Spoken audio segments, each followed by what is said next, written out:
In the next 20 minutes, I'm gonna show you how Maher, a 45K a month business owner, is gonna go from skinny fat to shredded. So the first thing we're gonna look at is where Maher's at now. So what body fat would you say you're at? Probably 18. 18%. Yeah. And how many times do you train a week?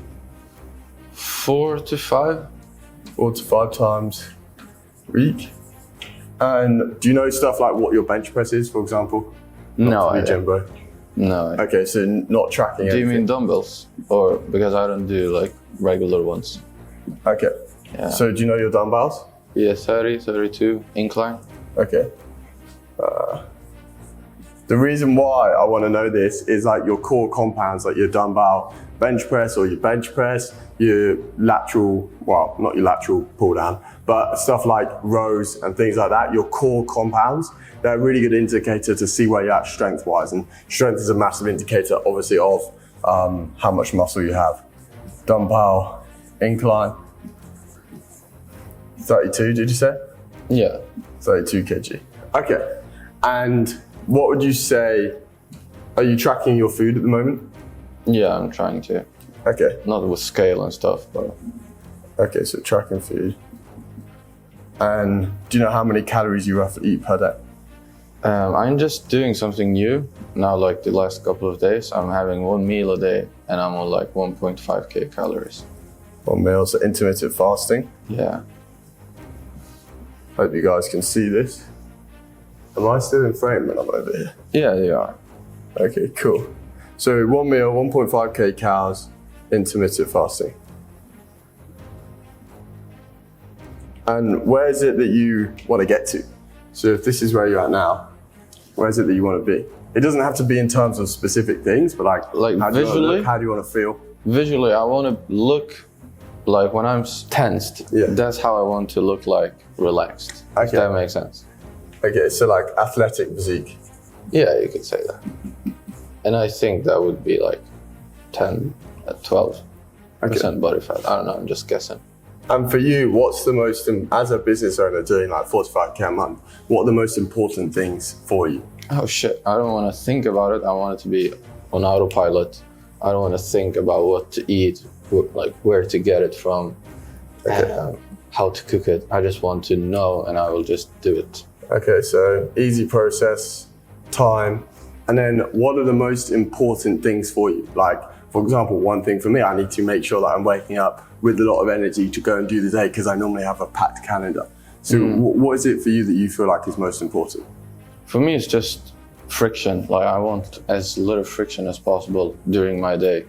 To go to the gym, I don't want to overthink going to the gym. Like I don't care about when or what to do or when or what to eat. I just want one thing and I will do it. I don't care what it is. Okay, yeah, so low friction, simple process. Yeah. And then what is it that you want to feel from being shredded? Energized. Yeah, that's mostly it actually. Like energized and lighter. Because I've always been light and this is the first time like I'm heavy. Okay, so cool things, except from actually like the confidence, the respect and everything that you get from being shredded. The second things are you actually want to wake up with energy, feel like you can, because you used to do a lot of football, right? So I feel like you can go on the pitch and like fucking smash that out. A big thing for you is the process being easy and actually having the time to do it consistently. So like not long workouts, not these sorts of things. Yeah, exactly. Okay. That's why I'm trying this 1 meal thing, because it's only 1 meal. I only have to prepare and eat the food once a day and that's it. Yeah, that makes sense. Well, let's switch sides. All right. And we'll start with the basics, because the cool thing that most people have wrong is this right here. And this literally changes everything. This is between actually making progress and putting all the effort in and making no progress. Like if you get this right and you do the rest a little bit shit, you can still make a lot of progress. And it's really how I ended up actually winning my bodybuilding competition, winning stuff like my boxing matches, is because in these times I locked in my sleep. And the reason why we need to do this is locking in your sleep makes everything easier and it also makes everything more effective. If you wake up feeling run down on hardly any REM, deep sleep, just hardly any sleep at all, you end up yeah, you basically, it's going to be harder to stick to your diet because you're going to want to wake up, have coffees, probably want to have some sort of sugary drink maybe, or just eat more shit because you've got less willpower because you're more tired. And then also, when you don't sleep as much, your protein synthesis doesn't work, so you don't put on as much muscle. You tend to store fat more easily, and basically because you have lower energy, when you work out, your workouts are less effective, so you don't put in as much effort, which means you don't get as much progress from that workout, but it will still feel super hard. So the first thing we're gonna fix with that is sleep. And you don't wear any sort of tracker, do you? No. So you don't know, that's cool. And when would you say you typically go to bed? And it might be that you have an inconsistent routine. I have an inconsistent routine, but I'm very consistent with sleeping late. Okay. And I can't remember the last day I slept before midnight. before midnight? Yeah. Okay. So let's say you go to bed like what, like, would you say 2, 1 p.m.? 2 a.m. Okay. So let's say 2 a.m. I'm pretty sure you told me yesterday was like 5, right? Yeah, I slept at 5 yesterday. Let's say 2 a.m. But that's rare though, but yeah. Let's say 2 a.m. What time do you tend to wake up? Probably 8-9 hours after that. So like 10. Yeah, 10. I don't wake up to alarms. That just doesn't happen. And you struggle right now to wake up to alarm. Yeah. If you have an alarm, will you wake up to it, or is it just like you won't hear it? Or you just Sometimes turn I it would just not hear it. Damn. Okay.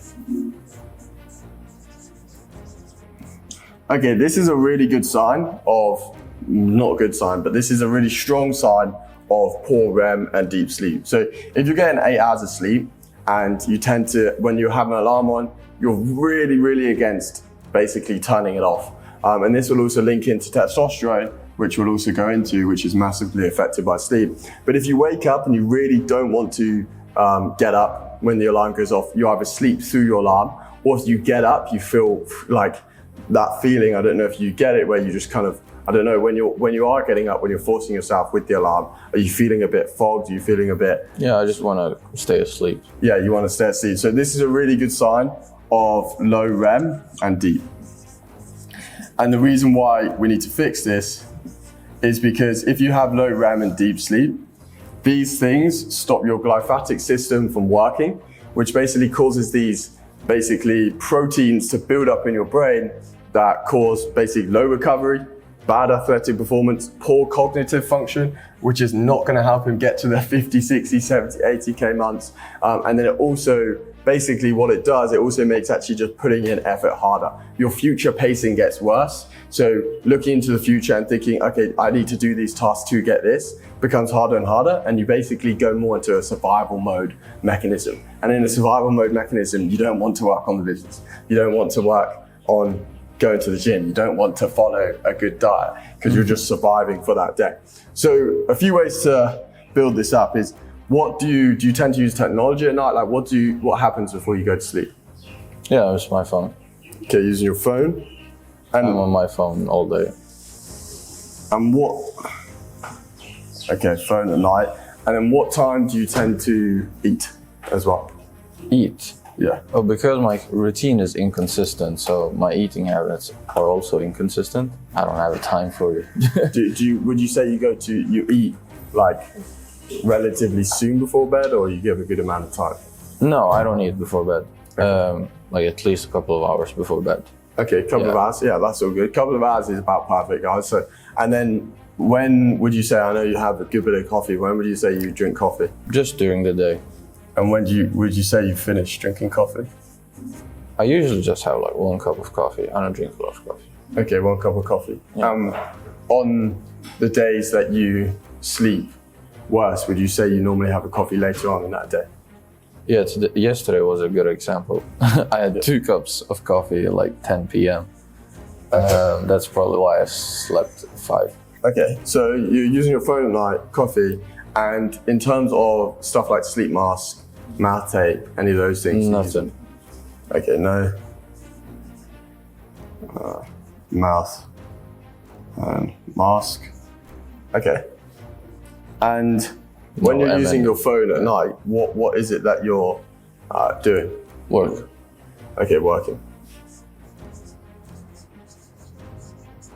Okay, man. And what's the first thing you do in the morning when you wake up? Bathroom.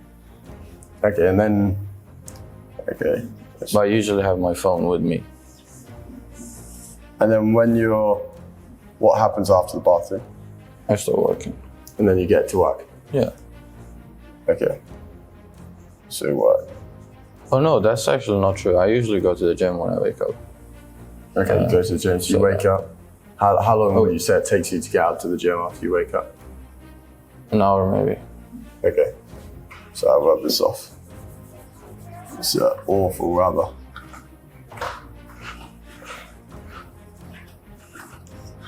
Okay, and the reason why I'm writing this is because actually what you do in the morning massively affects what happens in the evening. So we see here is a few things is going on. So one is likely for the low REM and deep is because if he's on his phone a lot at night, what this does is it stops your melatonin from building up because you've got a lot of blue light. So just by getting rid of that for like half an hour before, and if you want to be productive to work, I know you're someone that consumes a lot of information, like I've seen you listening to Russell Brunson stuff a lot, and you have his books, it's just switch to a book. And the reason why this is going to be so good is it's going to pull you away from the blue light, and it's going to allow you to still like put the effort in, still like do the things to build the business, but you're not going to have all the blue light that's going to stop the melatonin. Alternatively, if you can't do that, what you could do is put screen filters on. So either black and white on your phone, completely red on your laptop. You can do completely red on your phone, and that's also going to stop as much blue light building up. So you can still do your work late at night, because sometimes you're going to have to, you might have a client coming in, but that's going to massively help. So that's really important. Like, so filters on your screen. Yeah, that would probably be easier. Filters / book is massively important. This will be a big game changer. The second thing, I think this is an obvious one, is don't have coffee like 9 hours before you go to sleep. So I know your thing is inconsistent, and one thing we would change for sure is having this more consistent. So if you know you actually can't go to sleep early, then what you can do is you can just be like, okay, I'm not going to go to sleep early, so I'll make that consistent. And it sounds stupid, like, oh, you're going to make a bad habit consistent, but at least that's going to put you in a habit that's going to help you. So your body can start actually getting in a routine, because it knows I'm going to sleep at 2, so I can start preparing to go to sleep at 2. I can start building up my melatonin. I can start getting in a more restful state, which is then going to help it go to sleep at that time. When if sometimes you go to sleep at 10 p.m. and then sometimes you go to sleep at 2 a.m., that is 4 hours difference. Your body type doesn't know when it's going to go to sleep. It doesn't know what to prepare for. So your adrenal system, which is this, I don't want to overcomplicate this, but it's basically this thing that builds up through the day that makes you more and more tired, will basically be all over the place. And your melatonin build-up will also be all over the place. So does it matter if I go to sleep consistently at 2 a.m. and wake up consistently at 10 a.m.? Would it be the same as if I was going to bed at 10 p.m. and waking up at 6? It all depends on what you do. So I would say you're better off just being consistent with something than trying to do something you're not going to be consistent with. Because like, if you find actually you do a load of deep work up to 2 a.m., then there's nothing wrong with being up to 2 a.m. because it's helping you build your business, right? Which is really key to you, as you mentioned. So if you know that, then that's fine. If you're not doing any work up to 2 a.m., then that's more of a routine usually when I thing. work the best. So, okay, so you work the best from 2 a.m. So I would just do, genuinely, consistently 2 a.m. to 10:30 a.m. And then you can know that you can consistently get those hours. And if even better, what I would do is try and get it in a 9-hour period or 7.5-hour period, because your body sleeps in 90-minute cycles. So you can make sure you finish the cycle. So you could even do 10 a.m., my bad, to 11. And that way, you could have a 9-hour full cycle, but still go to bed at the time you want. And then by the time 2 a.m. comes, your body would be like, oh, it's time to sleep, man. Like, this is sleep time. And you wouldn't be using your phone, so your melatonin would be able to actually build up, which would then make falling asleep at 2 a.m. way, way easier. And then when you wake up at 11 a.m., you've gone through multiple sleep cycles. You wake up at 9, you actually can get up to the alarm because you finish your sleep cycles, and your REM sleep's going to be more because you've actually got deep sleep, because you've allowed yourself to prepare for that sleep. And then another thing is really obvious, like, don't have coffee. Coffee doesn't give you energy. What it does is it blocks your adrenal system. And if you block your adrenal system, then it's basically the thing that makes you tired. So doing that right before you go to sleep basically just doesn't make any sense. So give that 9 hours. The next thing is he doesn't have mouth tape or like sleep mask, and it's the easiest thing to do. So sleep mask has been shown through so many studies that if you even have a small bit of light in your room, then it massively affects your deep sleep and your REM sleep. It won't affect your sleep. You can still fall asleep, but it will affect how deep you sleep and how much REM sleep you have. And that's where your glyphatic system is in play. And your glyphatic system is kind of why we sleep. That's what allows your body to get rid of basically all the toxins that are building up in your brain so that protein synthesis can happen. You can wake up feeling good, you can be athletic, you can be cognitively on it and aware. So I know we've gone into sleep for a while now, but that's just because this is a key thing. So yeah, definitely mouth tape and sleep mask. Mouth tape is going to help you breathe through your nose, which is going to help for deep sleep, better oxygen quality. Your nose has a better filter than your mouth. And then the next thing is your morning routine. The only thing I would say here to change, because he goes to the gym in the morning, which is a good thing, is, and you can go to the gym in the evening, is just literally go outside for 5 minutes. I sometimes do it for 1 minute. Like as soon as I wake up, I just try and go outside where it's light, and I just stand there for like 30 seconds to a minute. And what's even better is if you go on a walk, because that helps get your body used to this pattern of going to sleep at 2 and getting up at 11, because then your body will be in the light, it'll be in the sun, and it will start its like process of basically waking up, is to put it in really simple form. So literally just getting out for 5 minutes in the morning is going to make it way easier for you to stick to this routine, because by 2 you'll be tired, and then by 11 your body will know, okay, this is the time that I wake up. Does that make sense? Yeah. Nice. Okay. So sleep sorted, and we're going to move on now to the actual workout. And the 3 main things we're going to do today is we're going to do sleep, workout, nutrition, and then a really quick bit on testosterone and how that plays in all of this. Okay, so first thing is because of the sleep, this is going to be a lot better energy. So I feel like that's something we can tick off. And then also in terms of time, that's going to be massively helped by sleep. Oh, wow. So yeah, these 2 things are one of the reasons why I fit sleep is time and energy. Loads of people say they don't have enough time, but when you're spending an extra hour and a half in the morning getting ready or something, it's taking all your time away. When if you actually slept better, you have more energy. You're going to spend half an hour getting ready in the morning. Yeah, because I feel like I'm forcing myself to wake up. I'm forcing myself to put on the clothes, going to the gym. Like everything is just forceful. Yeah, exactly. So that probably takes more time. Yeah, exactly. 100%.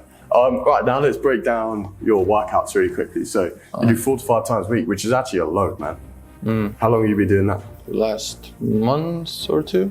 Okay, 1 to 2 months. And how long have you been training in total?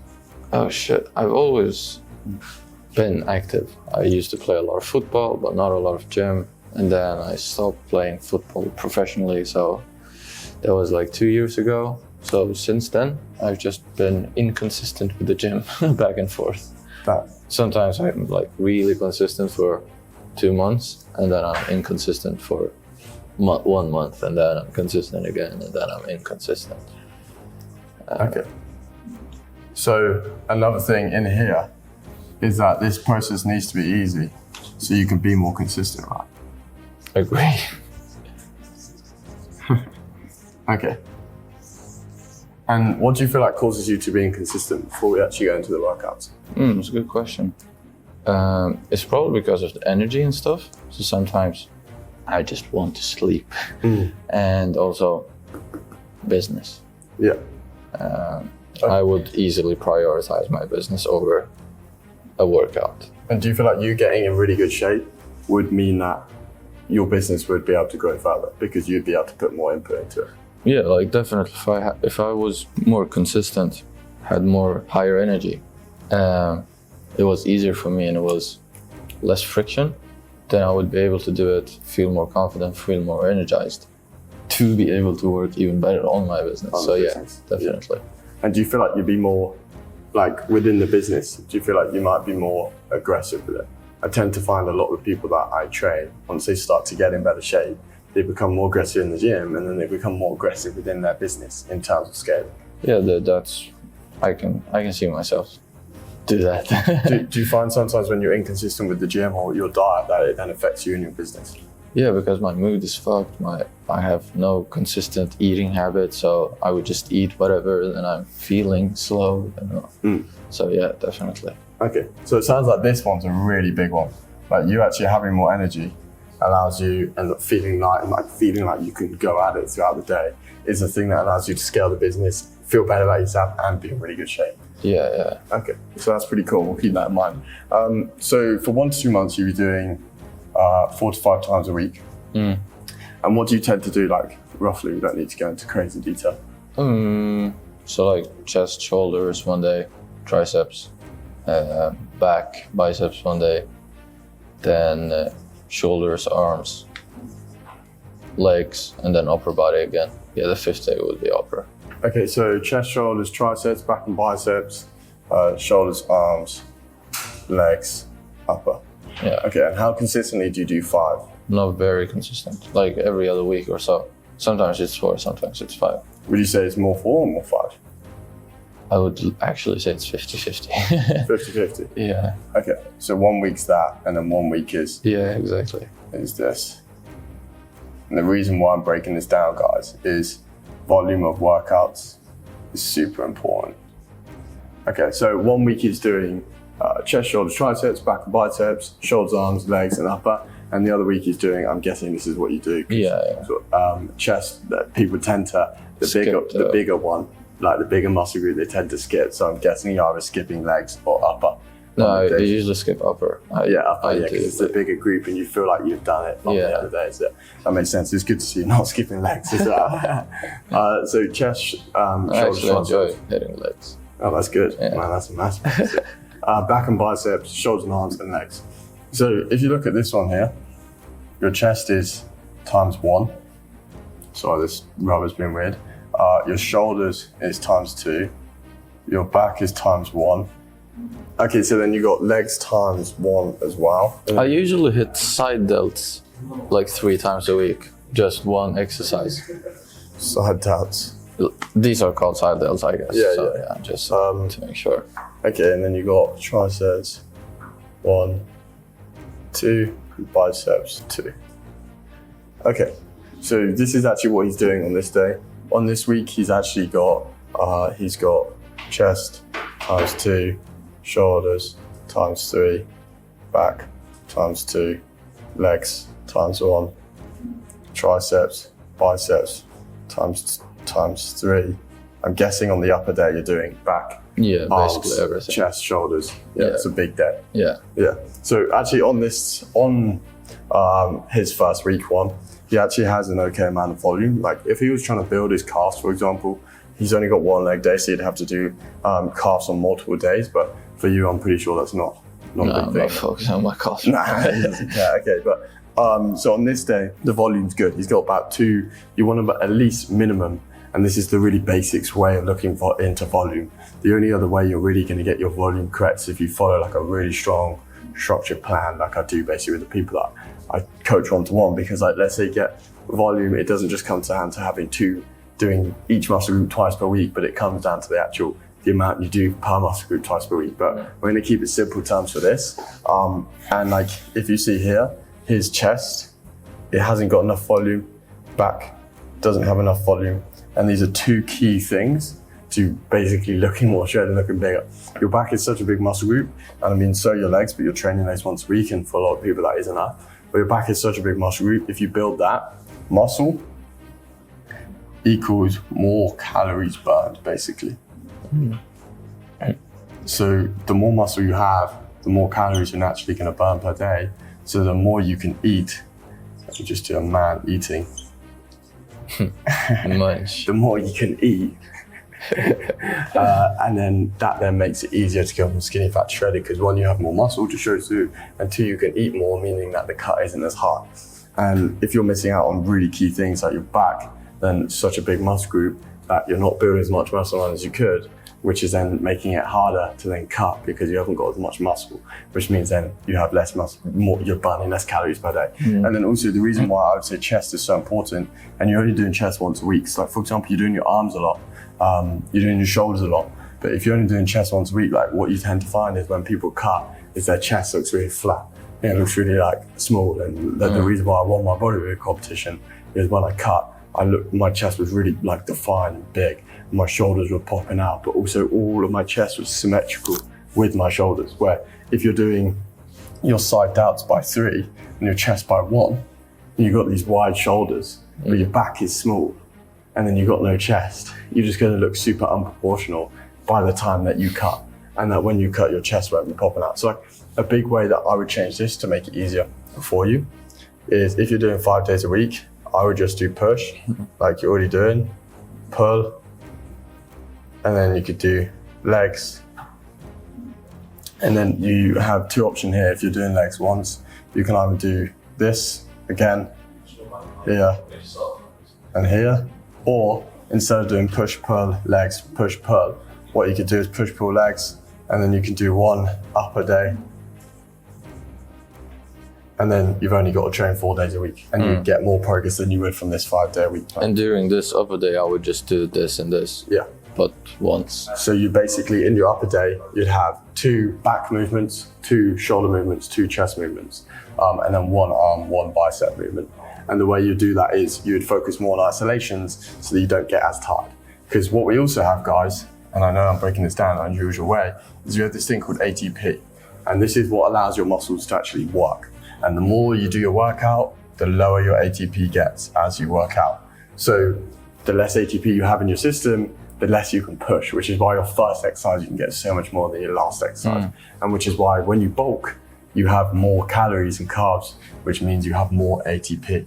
And the reason why people bulk is it allows them to basically do harder workouts, build more muscle, because they have more ATP to push in their workouts. So what we want to make sure we do is when we're doing a full upper body day and you're cutting, because you've got less energy, you've got less ATP, is you want to focus more on the isolations on a whole day like this. And then on these days, your push-pull where they're separate is focused more on the compounds. So this looks like chest press. This is getting wild, this board now. Yeah. Chest press, like you can do chest press, for example, you can do barbell rows for back. And the reason why you want to do that is because these build strength. And you can do them at the beginning of your workout, where this one, because it's a longer workout, you want to focus on isolations, lat pull down, cable flies, tricep extension, like those sort of things that require less energy, but they still really fucking work your muscle. And this way, 4 days a week, you'll be saving yourself a whole day every single week of working out, yet you will hit your volume equally. You'll build your chest, shoulders, triceps, backs, leg, all at the same amount, so you'll be even. And not only that, you will build more muscle because you're making sure that you're actually doing enough volume of your core muscle groups like back and chest. And you can have more of a consistent routine instead of going gym 5 days one week or 4 days next week, which isn't good for your self-belief system, which is a really key thing for the consistency, because you'll know that you're just the guy that goes 4 times a week, and that's something that you just consistently do. And the more you build that, the more it just become this, you mentioned this thing, you just want it to be like automatic, you kind of said at the beginning. And the more self-belief you have, the more automated it becomes. If I say to you tomorrow, like, let's go for coffee, and I don't show up, what are you going to say? Let's say I say to you, like, oh, let's go for coffee tomorrow, and you turn up at 10, and I don't show up, and I say, let's go at 10, and I'm not there. I would just think to myself that you can't keep your word. Yeah. And imagine if I did that to you every day for a week. What do you think then? No, I would just never do any plans with you. Yeah, exactly. You just stop showing up, right? Yeah. You'd be like, he's not showing up. It's not happening. Yeah, exactly. And this is exactly what happens with the self-belief system. Like, as soon as you start being inconsistent with something, like you have a day where you're up 5 times one week, 4 times the next, you start to not know when you're going to show up and when you are going to show up. So what that does is just like the coffee thing, like you start to believe in yourself that you're not going to show up. So then you don't show up because you're saying to yourself, let's go for coffee at 10. And then you're not going for coffee at 10. And if you do that enough times, you're going to consistently just be like, oh, I'm not the guy that turns up at 10 to the gym and actually works out. So a really important thing is having something that you can consistently do the same every week, because then you can get into more of a routine of it. And that will then fit into like what we spoke about earlier, the sleeping routine. Because you can know Monday, Tuesday, Thursday, Friday, I go to the gym when I wake up at 10:30, 11. Yeah, it was the same when I used to play football. I had like 9 exercises a week, but I would never skip them. They were in my schedule and I knew I would go and do them. Yeah. And it would be throughout like Monday, Friday. So Saturday and Sunday would be rest days. And I knew it, like my brain knew it. And then when Monday starts, I'm back to the field. And now I've never thought about this until now. I was consistent with it. Yeah, exactly. Because you knew exactly what you were going to do. Yeah, you knew exactly what you were going to do. You had those 9 exercises. You had to do them every week. Eventually, it became weird if you would skip one. Yeah. Because you did it every week. It felt like I had so much time if I would skip one or if I was sick. I was like, I had like 50 hours every day. What's going on? Yeah, exactly. That's what you start to feel. So really key thing here is actually sometimes doing more doesn't necessarily equal more. So this, we're actually going to reduce it. So he's doing 4 workouts every week. That saves him 4 days per month.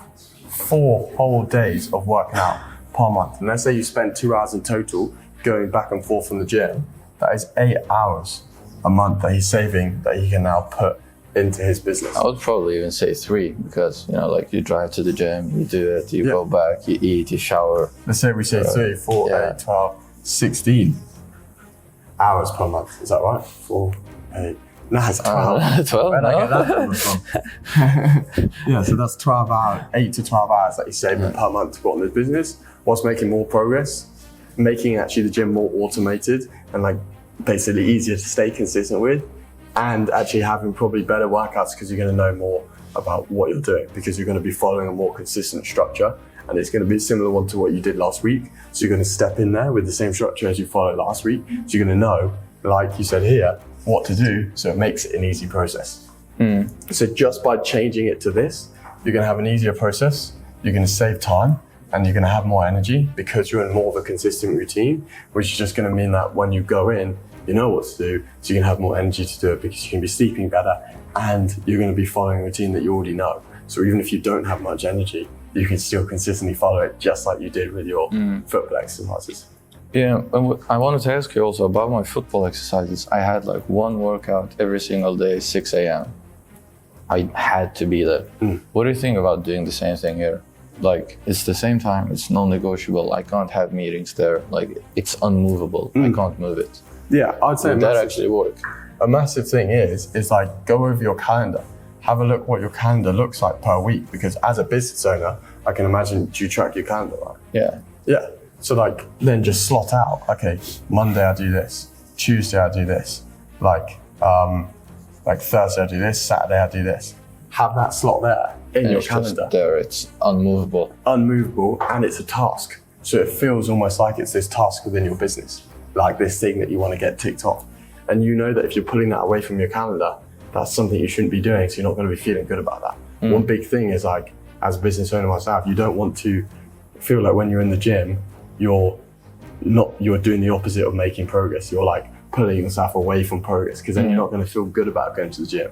And you should leave the gym feeling like you've just destroyed it, you've made progress, you're becoming a better person. And if you're leaving the gym thinking, I'm taking away from the business, I'm going to make less money now, like I'm not doing what I should be doing, then you're not going to be feeling good. So putting it into your calendar, seeing how you can fit it in within your day and how much time you can have within the day after that is going to be really good.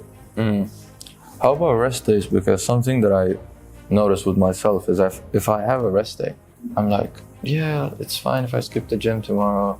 Like not going to the gym consistently gives my mind the idea of that it's fine to not go to the gym. Good. So should I just go to the gym either way during the rest days and just like do cardio for 15 minutes and then go back? What, just 7 days a week? Yeah, I don't know. I'm just asking if it. Yeah. Or what would I do during the rest days? That's what I'm trying to say. I see what you're saying. I mean, the thing is, if you've been doing 1 to 2 days for 4 to 5 days, for 2 months, and the rest you've been inconsistent, like if you do 7 days a week, it's so easy to be inconsistent, because you have one day where something goes wrong, or you're going on a boat party, or you're going to a business meeting and you can't go to the gym that day, and you've affected this little fucking digit down here, the South belief system, that you're not actually as consistent as you want to be. You're not the person that goes every day. So I would honestly say having a really strict structure to go every day isn't good, but doing some form of physical activity every day is good. So for example, you can go on a walk this day in the morning. Sounds basic, but you're still getting out there, still burning more calories, still good for your steps. Like you could go on a run one of the other days. You could do even fucking yoga if you wanted on the other days, but just make it so what I like to do with a lot of the guys I train, it's a physical activity is required every day, but between the workout days, it's of their choice. So it can be a walk if they haven't got much time. It can be run if they've got more time. Maybe they're with their girlfriend, they're going to go do yoga if they've got more time. And then that way you're still going every day. You still make it a habit to go every day, but it can be something that's more lenient so that you can really build your self-belief that you're the sort of guy that does exercise every day. You're the sort of guy that trains 4 times a week. And you're the sort of guy that follows a strong routine. Yeah, because when I'm not working out, I feel that I have so much more time and I enjoy it because I'm working more on my business. So the next day I'm like having this debate with myself, like, you remember yesterday? Yeah, let's do that again because you were able to work more. Yeah, I see what you're saying. But you have to think about this then. Is like, imagine if you consistently stacked those lack of days of working out over 4, 8, 12 weeks. How would your work day look like then? If I was consistent with the gym. If you weren't. Oh. For 4, 8, 12 weeks, you'd consistently skip the days to put more time on the business. Yeah, it looks like it's looking right now. Low energy, like inconsistent routines. Yeah, too much thinking, skinny fat. Yeah, exactly. And that brings you back to skinny fat. And like you said, low energy. And you mentioned that you actually having more energy, being in more consistent routines, having a better sleeping schedule would allow you to grow the business more because you'd put more inputs in. So like, even you have to remember that even if you skip the 1 to 2 days, it allows you to put more into the business. You continuously stack them over 4, 8, 12 weeks. And now you're not the individual that can actually build the business. You're just the individual with more time. You're not the individual with the energy, the mental capacity, because he's like feeling good about himself, the routine and enough sleep and cognitive function to actually build a business that actually has an effect. It's a bit like you have 2 Formula One cars. You have a Formula One car and the Ford Fiesta, let's say. Yeah, and like you say, okay, you put them against each other. Which one wins? The Formula One car. Okay, and nowadays pretty much most people have the Formula One car when it comes to business. Like, a lot of people have a lot of access to information, a lot of access to help, guidance in terms of how to build the business. Like for you have a lot of people with that. People could get access to your content to actually help them build a business, whether they're paying or not.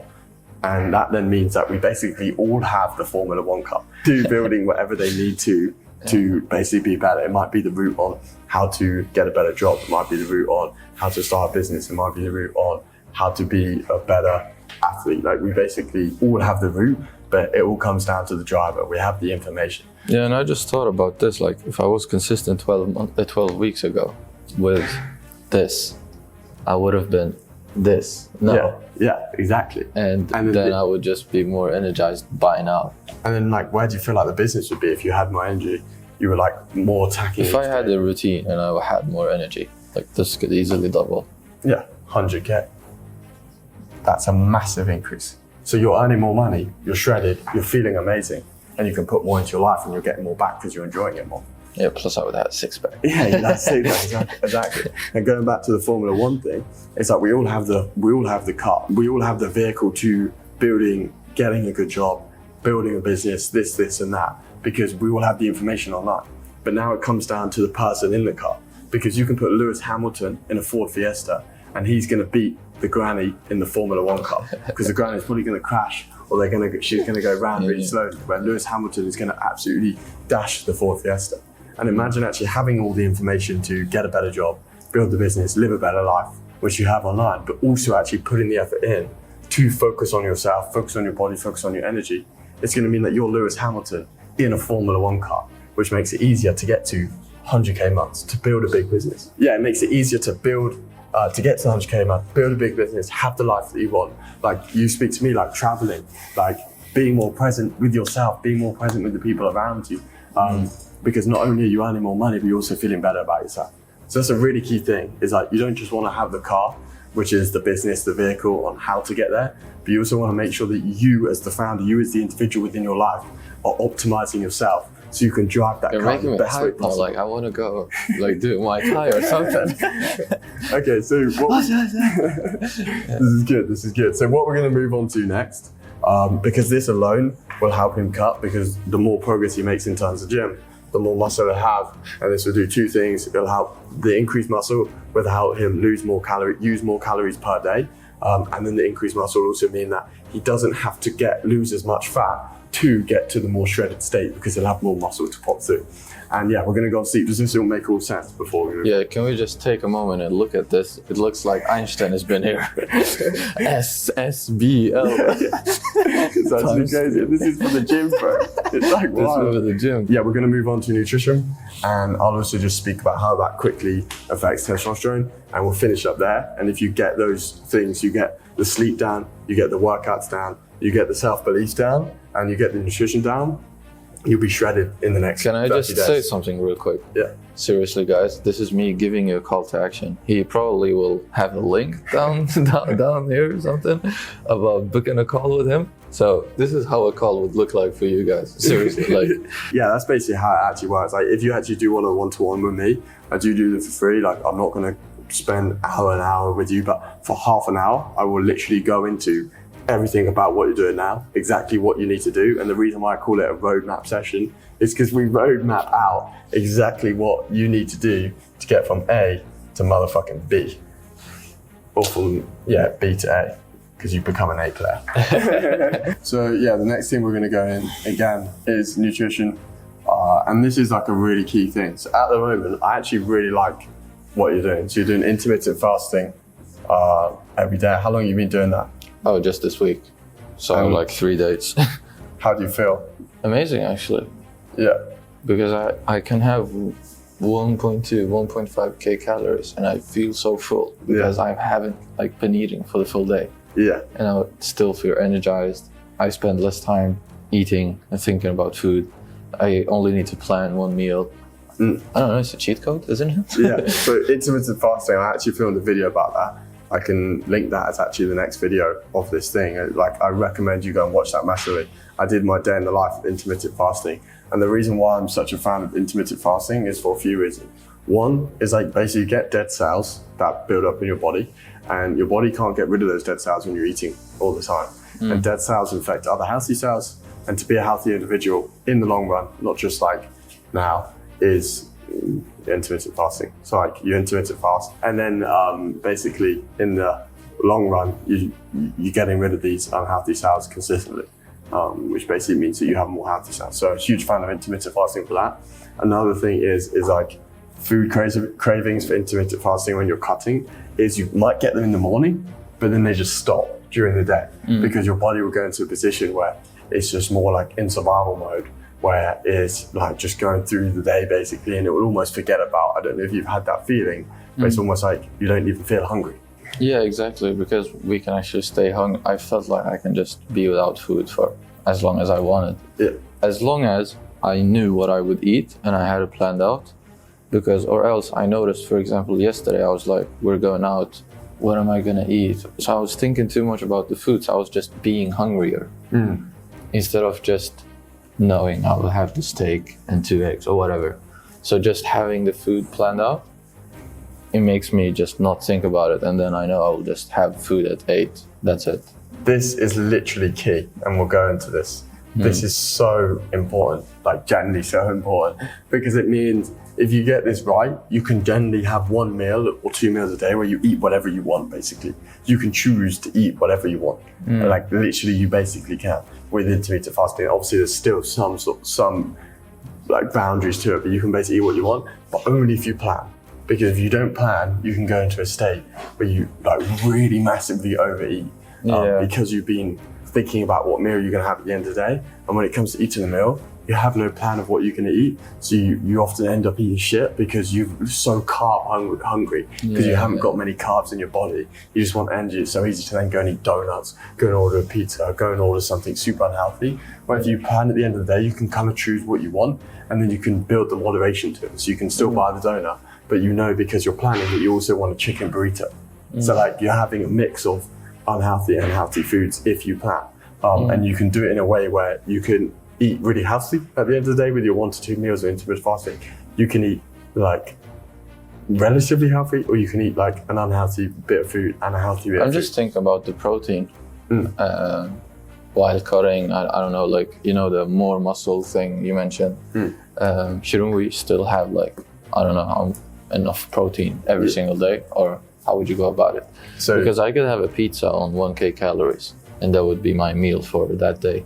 Yeah. But I guess a pizza doesn't have enough protein. Yeah, so this is also really, really key. Yeah. Like a big thing is with intermittent fasting, and what most people go wrong with is the pros is the sales, like getting rid of the sales, is energy, and Focus. yeah, energy, focus.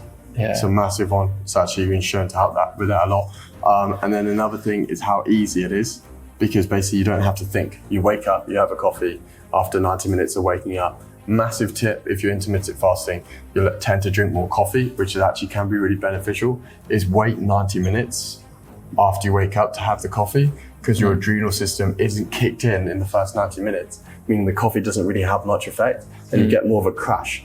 And with intermittent fasting, guys, you want to avoid the crashes as much as possible. If you have a coffee when you wake up, crash midday, you are way more likely To fall asleep. to not just fall asleep, but break the diet.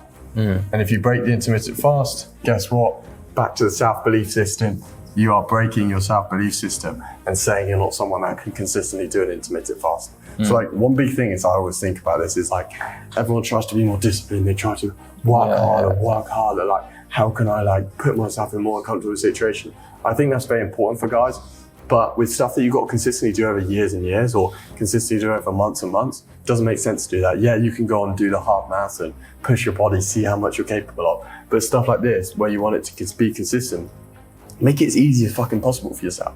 Like if you're going to take supplements, for example, don't put the supplements in your garden shed where you got to go outside, put your shoes on, go to your garden shed, unlock it. Put the supplements by where you get a glass of water and a coffee in the morning, and say to yourself, okay, when this is a big thing about habits actually, which I'll show you because this massively comes into nutrition, is to create more automated habits, stack them with other ones.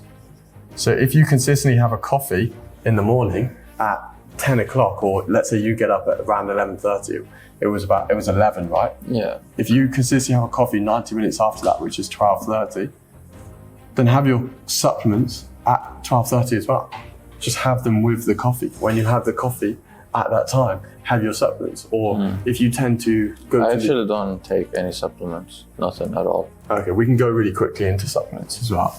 I have a crazy video on supplements, so I don't want to go too much into that because I break it down in insane detail. But let's say at 12:30 when you have, or you leave to the gym at 12:30, before you leave to the gym and you're grabbing a glass of water or whatever, have your supplements. You're just stacking it on top. Makes sense, yeah. And the easier you can make it for you to do that, then the better. So not only are you stacking it on something you already consistently do daily, is you're also making the supplements in a really obvious place, like by your gym bag, by where you get water, by where the food is. Like make it as easy as possible for you to be consistent. How can I do that with the food? With So the like food. I'm having one meal a day, but right now I could have it at 6 or I can have it at 9. It's not consistent. Like how can I make it a habit of having the food when? Do you know what I mean? Yeah, I would not overly roll about this. So like the best way I look at intermittent fasting is a lot of people try and make sure that they're getting like 16 hours of intermittent fasting, 12 hours, that, is I just completely relax on it because I do this consistently every day. And I've done it for months now. Like I consistently do months and months of intermittent fasting. And that is because I'm more relaxed about it. Sometimes I do 16, sometimes I do 8. But this massively comes down to still getting your protein in and still not having too many calories. So like you give yourself enough time. The biggest thing is to prevent crashes. So make sure you're getting enough sleep. Make sure you've got a consistent training plan. Make sure you're not drinking coffee first thing when you wake up. Because that way, if you feel energized when you wake up, you're following a plan which you know and you can just go and do. And you're not just like putting yourself in a position where you can crash those by just drinking tons of coffee, no water in the morning. Then it means it's easier to not get in a position where you're starting to crave loads of food at night. So then you can be a bit more relaxed about it. You can do all your work, you can finish your day, and then be like, okay, now I guess then how do you plan what you're gonna eat? Or do you just eat the same thing every day? So we'll go into that now. Oh, okay. For sure, that makes a lot of sense. Good question. So anyway, these are the pros of intermittent fasting.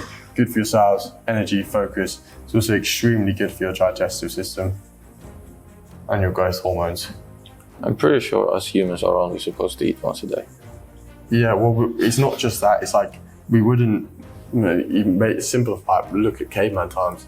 We wouldn't be eating all the time. Yeah. We wouldn't just have access to a grocery store. Yeah. Our bodies are meant to go through these ups and downs of eating. We're not meant to just have consistent access. So our bodies are made and adapted to having this lack of foods at the time, which is why. And then the negatives of it is fat stores. So the reason why I put fat stores is intermittent fasting is really good for losing fat and shredding fat without actually losing much muscle. But if you do it wrong, at the end of the day, you can eat too much and your body goes into this like almost survival state where it's just trying to store as much fat as possible because it feels like you're going to go back into a fast. So it feels like you're going to go back into another stage of not having food for a long period of time. So it takes more of the foods and basically increases the amount of fat cells that you have from eating those foods, which isn't a good thing. But that mainly happens when you eat too much food after the intermittent fasting, which can be stopped from the crash and all those things. The next thing is sometimes, depending on the person, is energy. But other people find that this is really good. But if you don't sleep right and then you don't eat, you don't have much energy, you don't have much ATP to put into your day. And then I would say the main things are fat loss and then energy, like is mainly energy crashes, like just not feeling good. Here's the other thing, it's consistency. I knew it was simple. Like, because the thing is with intermittent fasting is it's easy to break. So it's easy to like destroy your self-belief system because it's easy to just be like, oh, I'll just have this. Like I'm gonna intermittent fast today and then someone offers you this and it's like, oh, I'll just eat it. Like I'll just have this small thing and then I won't eat anything Even if else. it's just like watermelon, you're still breaking the fast, Yeah, right? it's still, watermelon is less bad, but it's still like mentally breaking the fast. So like you can have the like, as a juice, but it's the exact same thing. But then I guess it's like a juice fast. But I would literally, when you're fasting, just stick to coffee and water, personally. And coffee, I guess you mean black coffee. Yeah, black Just coffee pure coffee, and water. Yeah. And then so how to do the fast? If we're going to go with this route, because I like this route a lot, because when you're tracking and everything like that, it's much more complicated. You're going to always roll about how many calories you're eating, this, and that. This is actually a cheat code. Yeah, and let's say you're doing 1.5. This is what I've been trying to tell people for ages, man. Like, it's like actually crazy. I've been trying to say it's legit fast. I do it with a lot of the people I work with. Let's say you're doing 1.5k calories a day, and because of that, and you want to gain muscle, let's say, how much do you weigh at the moment? 83, probably. 83 kg. Yeah. So really, we probably want somewhere between 160 grams of protein. Oh, that's not happening. But he's nowhere near that right now. No. So like, what do you typically eat when you end the fast? I would probably say 100. Like what is it that you normally eat? Oh, just chicken. Chicken, steak, eggs. Okay.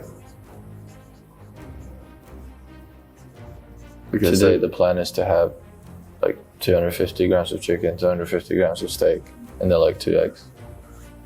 Okay. So let's say these are large eggs.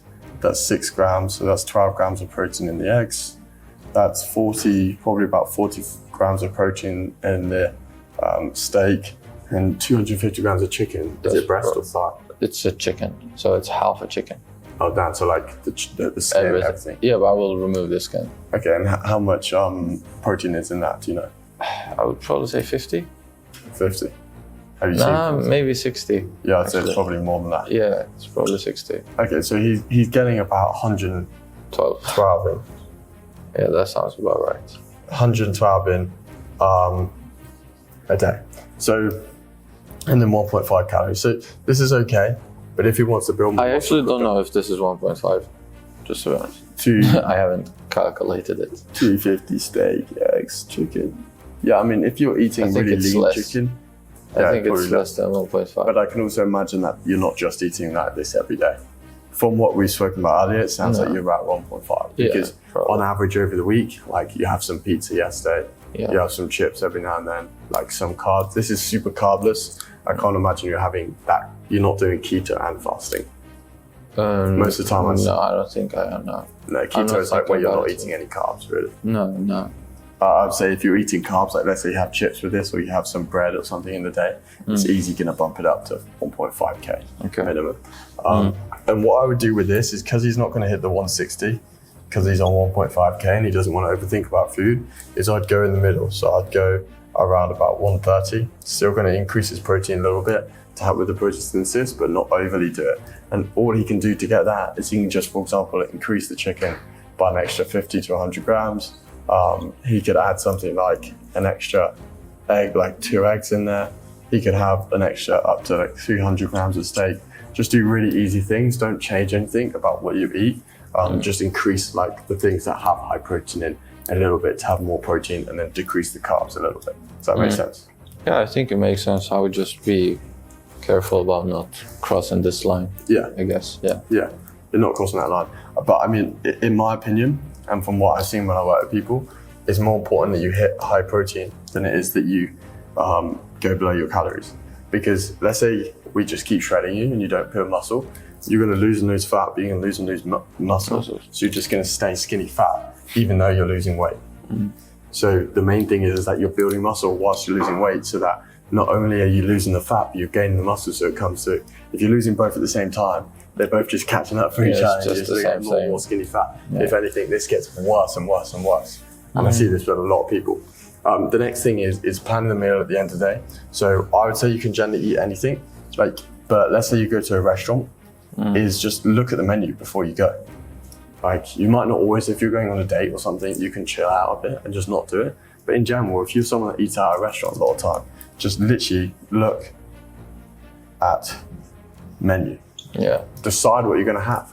Like, oh, I'm gonna have the ribeye steak with chips and this, and that's gonna equal 130 grams of protein. That's all I'm gonna eat today. Or actually at the restaurant, I want to eat this, this and that. Okay, so that's gonna mean I'm gonna be at 1.3k calories and I'm only gonna be at 100 grams of protein. Okay, let's have a 30-gram protein shake from the shop before we go to get that up. And that'll be 200 calories. Yeah, that sounds so simple. Yeah, because all you're doing is you're looking at what you're going to do at the end of the day, whether you're going to a restaurant or if you're buying the food yourself, even easier. You can even, which I do with some of the people I work with, pre-order food from Uber Eats or Grab or wherever you're living, because then you know what food's going to come. It will come at the time that you want to eat later in the day. You know it's there. You don't have to think about it. You know it's going to come. You know how many calories there's going to be and how much protein there's going to be in it. You can just focus on your business. You can focus on your workout. You can focus on your day. It's the easiest thing to do. So for you, 30 grams, 130 grams of protein, 1.5k calories, whilst continuously fasting. Make the fast easy for yourself. And then also have a coffee 90 minutes after your workout. This will actually be super positive for you, give you more energy. It'll mean you'll naturally tend to do more during the day, so you'll naturally burn more calories. And then we're going to use the sleep, the training program, to help you go from skinny fat to shredded to build more muscle. And then this is going to keep you lean whilst building more muscle. And because you're sleeping better, you're going to put more effort into the workouts. Your digestive system, your body's going to be functioning better, which is going to mean you process the food better. So we can keep your nutrition pretty much the same, just by changing a few things like better planning, more protein, and then more consistent through basically doing this way where you're planning it better. You're like, even if you're going to a restaurant, you're looking at the menu and you're improving the protein, and you're using stuff like protein shakes, low-fat Greek yogurt, and those sort of things to make up for the difference when needed, and then mix that with the training, and you're going to be there. The supplements that I would do for you as well is creatine. I'll just do it as a big C. That's going to be essential because in the long term, that's going to be positive for your cognitive function for the business. But it's also going to help you recover quicker. It's going to help you put basically more muscle on, which is going to be super important to make sure that you're gaining the muscle when you're shredding. And then what you can do is at the end, if you want to be really shredded, we can cut the creatine out because creatine holds more water, and then you're going to like really dive down. But I think even if you are shredding, just continuously have the protein. Don't worry about the water weight. It's not the protein or creatine. Creatine. It's like the water weight isn't that big of a deal. Water weight, yes, it's let's say you want to suddenly look good tomorrow. The best thing you can do is cut carbs and water weight, or cut your carbs the day before and then the day after eat more carbs so you look more shredded. But that's such a temporary small thing. We're looking for big actions and big solutions here for a long-term fix. So creatine is something I would consistently be taking all year round. I would also be taking vitamin D. Even though I'm in Thailand. Yeah, with K2. Because you're in Thailand, right? But by the sounds of it, you spend most of the time inside working on your business. Yeah.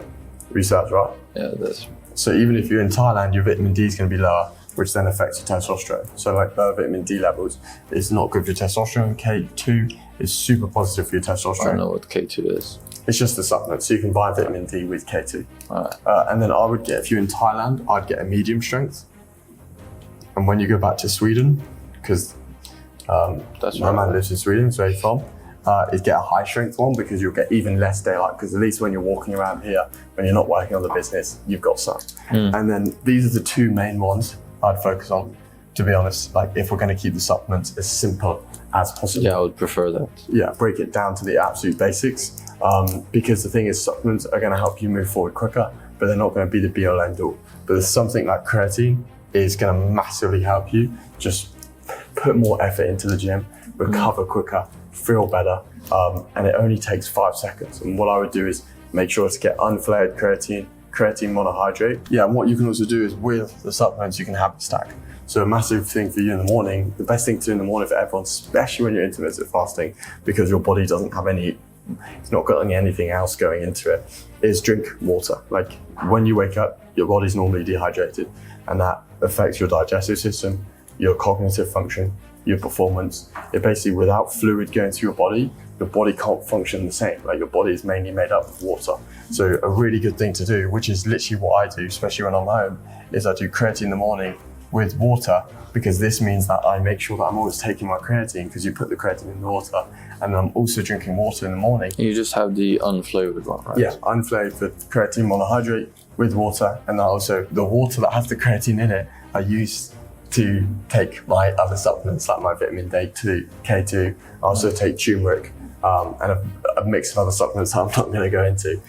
And that basically just means it just is this easy stack to make sure you're drinking water in the morning, you're having your creatine, and then because you drank water in the morning, when you have your coffee, which is all the way up here somewhere, when you have your coffee, coffee's going to be working better, because when you're dehydrated and you have coffee, your body's not able to use the coffee as well. Does this make sense? Yeah. So I guess I only have 2 questions. So is it 160 I'm having per day or 130? No, 160 is what we want to eventually get to, but we're going to start with 130. Is it even possible to get 160 or 1.5k? Like, is there food with that low amount of calories and this amount of... You probably could, but it's not necessarily going to make you feel good. It's not going to be I'd consistent. have to eat like 1 kilograms of chicken. So it doesn't make sense, right? Yeah. So what we'll do is we'll start with 130 with 1.5k calories. To be honest, if you accidentally, without realizing it, went to 1.6, like maybe even 1.65, you'd be okay for sure, especially as intermittent fasting, getting your workouts done, being more energetic, so you're moving more naturally throughout the day.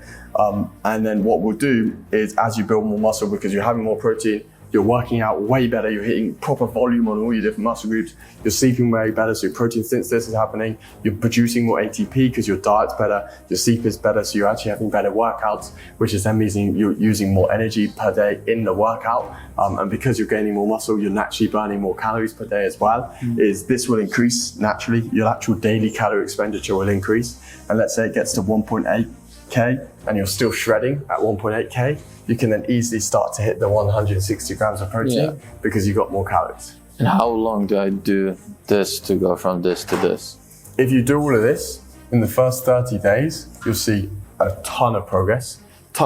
Your chest will start looking more full, you'll start looking more shredded, you'll start feeling better, training will be more consistent, you will be more happy about your training, you will feel like you're following more of the pathway to be in good shape. And because you'll not only see results, but your self-belief system will start to improve. You'll start to believe that you're the guy that can get shredded. I feel like I've already believed that now. You'll start to believe that you're the guy that can build the business, 2 bigger things, and get shredded at the same time. You'll start to realize you can actually do both of them if you actually get your sleep in a routine like we spoke about, you get your nutrition in a routine, and you do the intermittent fasting properly like we spoke about. You start training in the way that actually means you have to train less, but you get more progress like we spoke about. And this also means you have to do less. It's easier to cut now if you do this than it is to bulk or eat normally. If you intermittent fast, it actually makes cutting, getting shredded, easier than just maintaining a shredded physique. Because you only have to eat once per day. It makes it so easy. So if you follow these things, first 30 days, you'll notice increase in your mood, increase in your confidence, increase in your ability to stay consistent on your plan, stay consistent on nutrition, stay consistent on your sleep. And after those 30 days, stuff will get more automated. Your habits will be more consistent because you'll be more locked into them. Your sleeping time will be more consistent because you'll be way more used to it. Your training will be way better because you would have progressively overloaded over time. Actually, that's an important thing I haven't spoken to you about. A big thing is if you're not tracking your workouts for you, because I know you don't track in the gym yet, is that right? Yeah, I don't track. I would just track the compound lifts. So on your notes app, when you're working out, on each day, your leg day, your upper body day, your chest day, your pull day, is just track the first exercise you do. And you can use that as, ideally you track every single one, but then like I have a training app that I help people through and they actually track them all. And then it shows them what they've done last week. It shows basically the whole data over the month. But what you can do is just track your first lift on your notes app, literally just on Apple Notes, that simple. And then it will give you a benchmark of whether you're making more progress and more strength. And what you'll notice in the first 8 days, that will go up massively. And that will give you the confidence actually what you're doing. And should I be increasing the weights during the cut? Like even though I'm cutting? I believe you can. And I did it during my bodybuilding comp. And if you follow stuff right, you can 100% build muscle during cutting. It's a myth that you can't build muscle whilst you're cutting. All right. And what happens after the 30 days? So 30 days, you increasing your strength.